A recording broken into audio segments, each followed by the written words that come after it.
Curve क्या है? दो चीजें आ रही हैं इसमें, एस और एन, बड़े ध्यान से समझना। ये एक कर्व होती है जिसमें हम एक तो साइक्लिक स्ट्रेस की बात करेंगे जिसको हम डिनोट करते हैं एस के साथ, और दूसरा हम सिग्निफिकेंट की हम बात करते हैं number of cycles of failure की, जिसको बोला जाता है एन। तो ये दोनों के रेशो में काम करती है, उस चीज को बोला जाता है S N curve. So S N curve is an important concept in fatigue failure, fatigue analysis of material.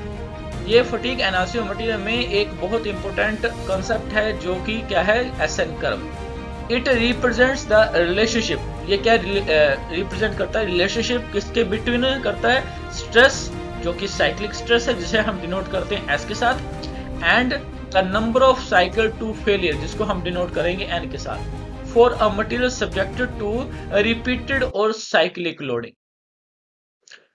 The curve helps engineers determine the fatigue life, क्या डिटरमाइन करने में हेल्प करता है इंजीनियर्स की, fatigue life and endurance limit of a material, किसी material की endurance limit और उस मटेरियल का फटीग लाइफ, कब किस टाइम कितने टाइम तक वो सरवाइव हो सकता है, उसके बाद कब तक वो फेलियर होगा।